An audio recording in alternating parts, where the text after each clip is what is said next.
आज हम computer history के बारे में बात करेंगे। कंप्यूटर का इतिहास कहाँ से स्टार्ट हुआ है। कंप्यूटर के इतिहास को जानने से पहले हमें ये जानना पड़ेगा कि कंप्यूटर कहते किसे हैं। कंप्यूटर का मतलब कंप्यूट करना, मतलब किसी चीज को जोड़ के, घटा के, मल्टीप्लाई करके उसका रिजल्ट प्रोवाइड करना। ऐसी कोई भी डिवाइस, ऐसा कोई भी यंत्र जो कोई रिजल्ट हमें प्रोवाइड करता है, हमें रिजल्ट देता है, उसे हम कंप्यूटर कहते हैं। अब रिजल्ट तो कई सारी डिवाइसें देती हैं। हम घड़ी हमें टाइम बताती है, थर्मामीटर हमें टेम्परेचर बताता है, गाड़ियाँ हमें स्पीड बताती हैं, कंप्यूटर हमें रिजल्ट देता है, मतलब कोई भी एंटरटेनमेंट टाइप में कुछ भी। तो ये सारे कंप्यूटर होते हैं। तो कंप्यूटर का इतिहास कहाँ से स्टार्ट होता है। कंप्यूटर का इतिहास स्टार्टिंग से ही हो गया था। स्टार्टिंग का मतलब जैसे आदिमानव के टाइम में। अब आदिमानव पे कहाँ से कंप्यूटर आ गया। जी हाँ, आदिमानव के पास भी कंप्यूटर था। कंप्यूटर का मतलब ये नहीं कि डिजिटल कंप्यूटर था, यानी कोई भी ऐसा यंत्र जो किसी चीज को रिजल्ट में कन्वर्ट कर रहा हो, उसे हम कंप्यूटर कहते हैं। तो जरूरी नहीं होता है कि जिसके में कीबोर्ड हो, माउस हो, इलेक्ट्रॉनिक डिवाइस हो, वही कंप्यूटर होता है। स्टार्टिंग में भी कंप्यूटर थे। कैसे थे, चलो बात करते हैं। कौन से ऐसे वो कंप्यूटर थे जो आदिमानव के पास थे। कंप्यूटर हिस्ट्री में बताया गया, the history of computer very long and एगो। जो कंप्यूटर की हिस्ट्री है, इतिहास है, बहुत लंबा और पुराना है, कोई आज का नहीं है। When man used his finger for counting any number, सबसे पहले आदमियों ने किसी वैल्यू को, किसी नंबर को काउंट करने के लिए, when man used his finger for counting any number, ठीक है, किसी नंबर को काउंट करने के लिए अपनी उंगलियों का यूज किया था, किसी नंबर को काउंट करने के लिए। कैसे, जैसे अब स्टार्टिंग में आदि मानव तो पढ़ा लिखा नहीं था, तो जैसे उनसे कोई पूछता था आपके कितने बच्चे हैं, वहां पर कितने पर्सन हैं, तो वो अपना उंगलियों में इशारा कर देते थे, भाई 2 हैं, 3 हैं, 5 हैं, 10 हैं। उन्हें उंगलियों से इशारे करने आ गए थे कि ये 2 नंबर की वैल्यू है, ये 3 नंबर की वैल्यू है, ये 4 नंबर की वैल्यू है।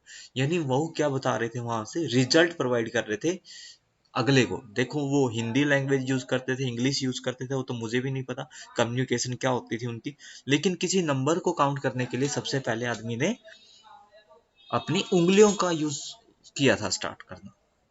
आगे बताया गया है, cave dweller want to remember how many animal and person they had killed in had हट।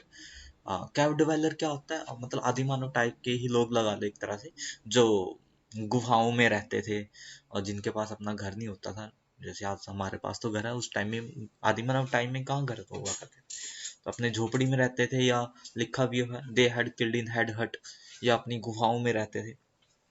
तो यहाँ पर क्या बताया, the cave dweller want to remember how many animal and person they had killed in had hut. यानी उनका कोई relative, जैसे कोई पर्सन हो गया या उनका कोई पशु पक्षी हो गया, कोई उन्हें मतलब बिल्कुल ही प्यारा था, और उसको याद रखने के लिए वो क्या करते थे, वांट टू रिमेम्बर।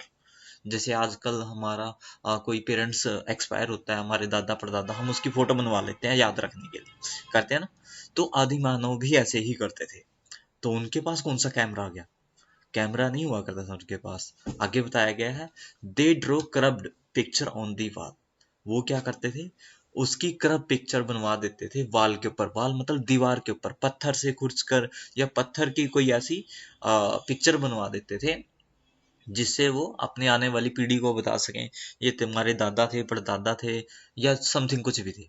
तो कैंडवेलर ने क्या किया था, डाटा स्टोर करने की शुरुआत कर दी थी। मतलब वो पिक्चर क्या होगी, वो तो स्टोर होगी दीवार पे। जैसे आजकल हम अपने मोबाइल में पिक्चर खींच लेते हैं, स्टोर हो जाती है, ठीक वहां से डाटा स्टोरेज की शुरुआत होती है। और मैं आदमी ने जब अपनी उंगलियों का यूज स्टार्ट किया था करना, वहां से काउंटिंग की शुरुआत होती है। मैथमेटिक लगा लो, या डाटा को स्टोर करने की शुरुआत यहाँ से होती है। अब मैथमेटिक की शुरुआत हुई तो आगे अनेक प्रकार के डिवाइस बने। कौन कौन सी, चलो बात करते हैं अब आगे क्या है। फिर बात है एबेकस के बारे में। देखो, इसमें हिस्ट्री ऑफ कंप्यूटर बहुत लंबी है, मैं ज़्यादा तो नहीं बता पाऊंगा, लेकिन जो जो मेन मेन कंप्यूटर हैं, जो हम सुनने को लिए मिलते हैं, या जो एग्जामिनिंग क्वेश्चन में एग्जाम में जो क्वेश्चन आते हैं, उनके बारे में हम बात करेंगे।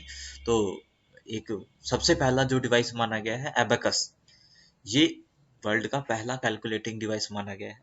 यानी किसी संख्या को जोड़ने के लिए इसका यूज किया था, जोड़ने व घटाने के लिए इसका यूज किया था। अब ये कोई इलेक्ट्रॉनिक डिवाइस नहीं है। इसमें जो ये सर्कल टाइप या गोले टाइप दिखाई दे रहे हैं, इनको आगे पीछे करके इनकी वैल्यू को काउंट किया जाता है। स्टार्टिंग में आदमी ने सबसे किसी वैल्यू को काउंट करने के लिए सबसे पहले इस डिवाइस का यूज किया था। देखो यहाँ पर ये पता लग जाएगा, यहाँ पर इस टाइप का भी एबेकस है।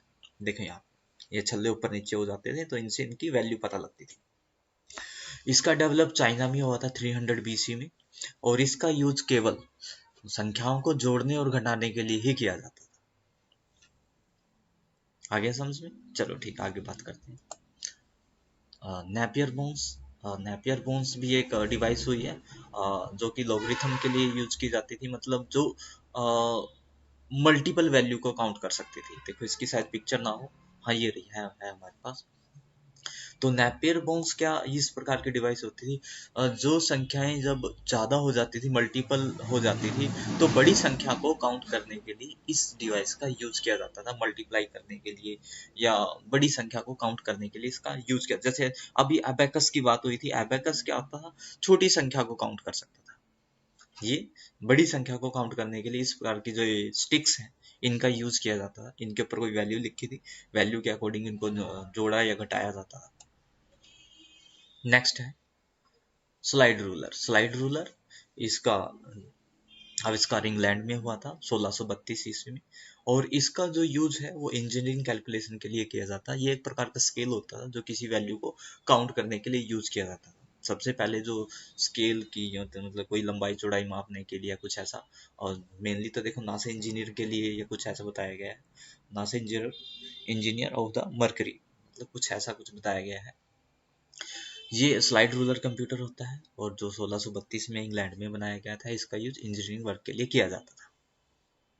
नेक्स्ट बात कर लेते हैं कैलकुलेटिंग क्लॉक। पास्कल भी बनी है एक डिवाइस, लेकिन इसके बारे में, हाँ पास्कल के बारे में बता देता हूँ। जो ये डिजिट होते हैं, यहाँ पर ना डिजिट आते हैं, जैसे हमारे ये डिजिट होते हैं 1 2 3 4 5 6 संख्याएं नहीं होती हैं, तो उनको ये काउंट करते हैं। जैसे 8 डिजिट की ये डिवाइस थी, ठीक है, ये 6 डिजिट की डिवाइस थी, ऐसे ही ये जैसे, हाँ ये 6 डिजिट की डिवाइस, यहाँ पर संख्याएं दिखाता था कि संख्याओं में डिवाइड करके, सॉरी संख्याएं दिखाता था 1 2 3 4 5 6 7 8 ऐसे सीरीज में। आगे है सबसे main computer, Charles Babbage. Charles Babbage computer को सबसे दुनिया का मेन कंप्यूटर माना गया है। क्या कैसे माना गया है, चलो बात करते हैं। चार्ल्स बेबेज कंप्यूटर जो इंग्लैंड में बनाया गया था। चार्ल्स बेबेज, चार्ल्स बेबेज व्यक्ति था एक जिन्होंने इसका आविष्कार किया था, उसी के नाम से इसका नाम रखा गया। लेकिन इसकी भी हिस्ट्री बहुत लंबी है, चार्ल्स बेबेज और चार्ल्स बेबेज एनालिटिक कंप्यूटर की। जो ये मशीन है, ये दुनिया की सबसे पहली ऐसी मशीन थी जो कि सभी प्रकार की मैथमेटिक गणनाएं कर सकती थी। और लेकिन चार्ल्स बेबेज इसको सक्सेस नहीं कर पाया था। मतलब चार्ल्स बेबेज ने डेवलप किया था, इसको बनाया था, लेकिन उसको ये चला नहीं पाया किसी कारण से। इसमें कुछ पेपर कौन सा लगता था, ऐसा कुछ उनको समझ नहीं आ पाया, तो उसको बड़ी प्रॉब्लम आई। फिर कुछ टाइम बाद लेडी अगस्टा ने इसको चलाया था। इसमें कुछ अपना प्रोग्राम लगाया था, प्रोग्रामिंग के बाद ये सक्सेस चल गया था। और लेडी अगस्टा और एडा बायरन, इन दोनों ने इस कंप्यूटर को चलाया था। चार्ल्स बेबेज एनालिटिक इंजन इसको बोला जाता है। ये एक प्रकार की मैकेनिकल डिवाइस है, इलेक्ट्रॉनिक कंप्यूटर नहीं है ये। और लेकिन इसके सिद्धांत पे ही इलेक्ट्रॉनिक कंप्यूटर बनाए गए हैं आगे। अभी आप लोगों ने सुना भी होगा father of computer. Father of computer Charles Babbage को कहा जाता है। अब फादर ऑफ कंप्यूटर मतलब क्या, चार्ल्स बेबेज ने कंप्यूटर बनाया था? नहीं, कंप्यूटर का मतलब चार्ल्स बेबेज ने तो ये वाला कंप्यूटर बनाया था, हमारे वाला कंप्यूटर नहीं बनाया था जो कि डिजिटल है। लेकिन फिर भी इसको फादर ऑफ कंप्यूटर क्यों कहा जाता है? चार्ल्स बेबेज ने तो एक मैकेनिकल डिवाइस बनाई थी, लेकिन ये एक ऐसी डिवाइस थी जिसके बाद दुनिया को पता लगा था कोई इस प्रकार की डिवाइस भी हो सकती है जो सभी प्रकार की मैथमेटिक गणनाएं कर सकती है। और इसके सिद्धांत पर, इसकी टेक्नोलॉजी पर इलेक्ट्रॉनिक कंप्यूटर बनाया गया है जो कि ENIAC था, बताएंगे अभी आगे। तो ये भी एक प्रकार का कैलकुलेटर था जो कि सभी प्रकार की गणनाएं कर सकता था। और चार्ल्स बेबेज और लेडी अगस्टा, के द्वारा ये बनाया गया था। इसी कारण से चार्ल्स बेबेज को फादर ऑफ कंप्यूटर और लेडी अगस्टा को मदर ऑफ कंप्यूटर कहा जाता है। जो चार्ल्स बेबेज कंप्यूटर था, उसके बाद जो पहला कंप्यूटर बनाया गया, वैसे तो जनरेशन ऑफ कंप्यूटर में मैं ये चीज़ बता चुका हूँ, लेकिन फिर भी हिस्ट्री ऑफ कंप्यूटर में ये चीज़ आती है। फिर आया हमारा फर्स्ट जनरेशन का कंप्यूटर। फर्स्ट जनरेशन का कंप्यूटर जो ये टाइम है, देखो यहाँ पर दिखाया है 39 से लेकर 42, लेकिन ये जो टाइमिंग है ये ऊपर नीचे होती रहती है, परफेक्ट किसी को नहीं पता, लेकिन नियर बाय 40 और 50 के बीच में फर्स्ट जनरेशन को माना गया है। तो फर्स्ट जनरेशन के कंप्यूटर जो बनाए गए वो वैक्यूम ट्यूब बेस होते थे। यहाँ पर लिखा है कंटेन वैक्यूम ट्यूब, मतलब इसके अंदर वैक्यूम ट्यूब की हेल्प से डाटा को कन्वर्ट किया जाता था, मतलब डाटा को प्रोसेस किया जाता था। और इस प्रकार की ये जो डिवाइस हुआ करती थी, ये देखो कुछ डिवाइस है जो कि फर्स्ट जनरेशन कंप्यूटर का एग्जांपल है। मेनली जो एग्जांपल बताया गया है फर्स्ट जनरेशन कंप्यूटर का वो बताया गया ENIAC। ये जनरेशन ऑफ कंप्यूटर में भी आप लोगों को बताया गया है, एक बार फिर रिपीट हो रहा है। ENIAC electronic numeric integrated and calculator, यानी एक ये कैलकुलेटर था जो कि इलेक्ट्रॉनिक था। जैसे चार्ल्स बेबेज के बारे में बात करी हमने, चार्ल्स बेबेज द्वारा बनाया गया कंप्यूटर भी एक कैलकुलेटर था जो कि सभी प्रकार की गणनाएं कर सकता था। ठीक उसी प्रकार ENIAC भी एक कंप्यूटर है या कैलकुलेटर है, ये भी सभी प्रकार की गणनाएं कर सकता था, लेकिन चार्ल्स बेबेज द्वारा बनाया गया कंप्यूटर इलेक्ट्रॉनिक नहीं था। और ये वाला जो ENIAC कंप्यूटर है ये एक इलेक्ट्रॉनिक कंप्यूटर है जो कि दो प्रोफेसर द्वारा बनाया गया था, जॉन मैक्यूली जो कि 20 ईयर्स ओल्ड के थे, और प्रेपर्स ई क्रैक्ट। ये जो कंप्यूटर बनाया गया नियर बाय नियर 43 और 45 के बीच में बनाया गया था। और जो ENIAC था, इसको ये एक बहुत बड़ा कंप्यूटर हुआ करता था। इसका बताया भी गया कि कितना बड़ा होता था, मतलब 20 बाय 40 फीट के रूम में इसको रखा जाता था। वेट समथिंग समथिंग 30 टन के यूज नियर बाय था। और जो इसके अंदर वैक्यूम ट्यूब यूज की गई थी 18,000, 19,000 और 20,000, मतलब 19, 18, 20,000 के करीब इसके अंदर वैक्यूम ट्यूब लगी हुई होती थी। और वैक्यूम ट्यूब इतनी सारी होंगी तो इसी वजह से इसका जो साइज होता था वो बढ़ जाता था और इसका वेट भी बढ़ जाता था।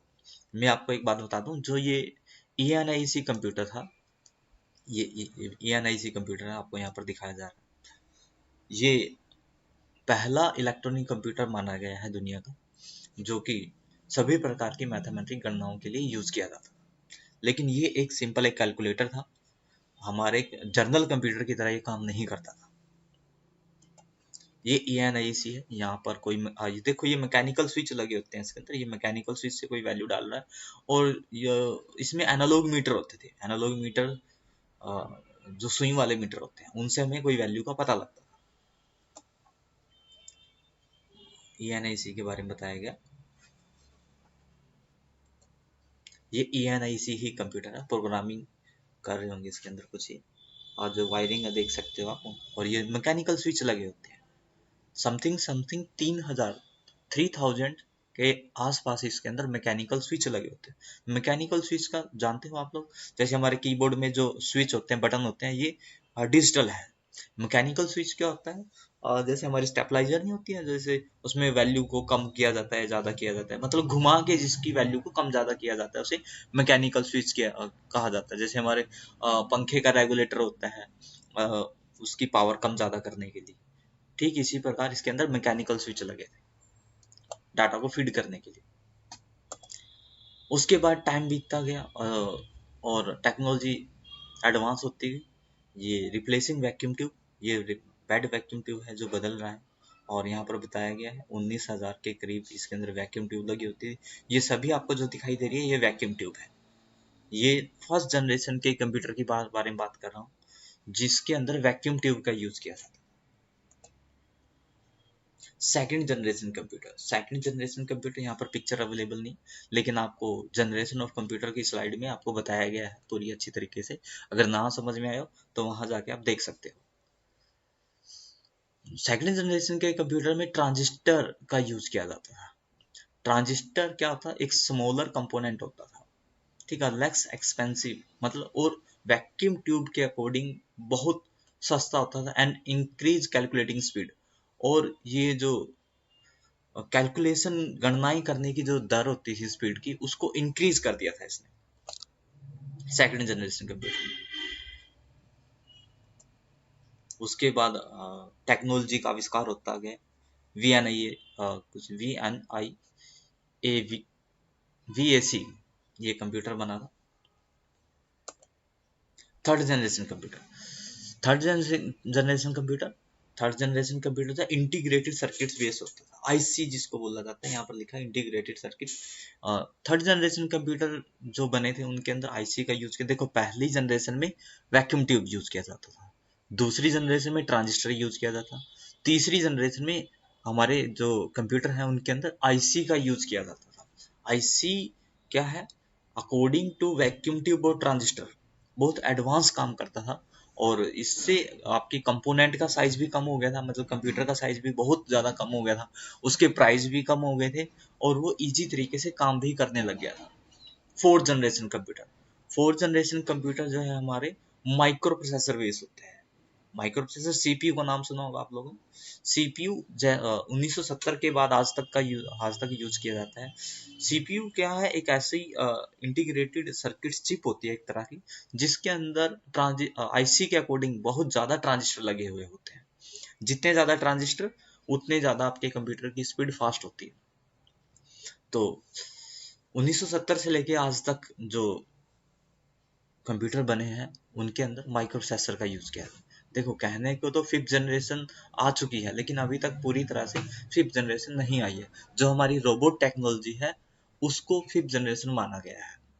रोबोट टेक्नोलॉजी जैसे हमारा एंड्रॉइड है, एक तरह का रोबोट टेक्नोलॉजी का एग्जाम्पल है।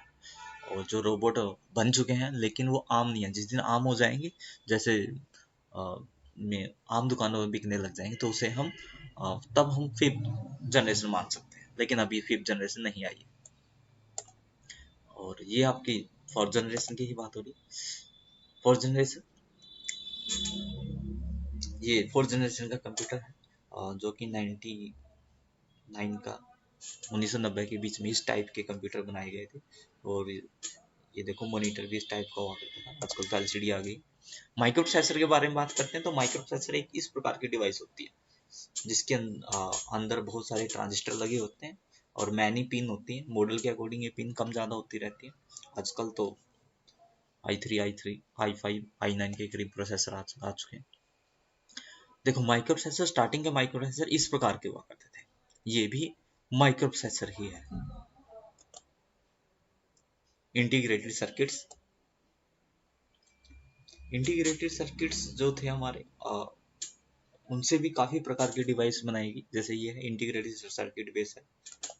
और फिर अपना धीरे धीरे टेक्नोलॉजी का आविष्कार होता गया, और अनेक प्रकार के कंप्यूटर बनते गए, जैसे ये बना हुआ है, फिर ये बना है, फिर ये बना हमारा। धीरे धीरे टेक्नोलॉजी बढ़ती गई, फिर अपना विंडो का आविष्कार हो गया।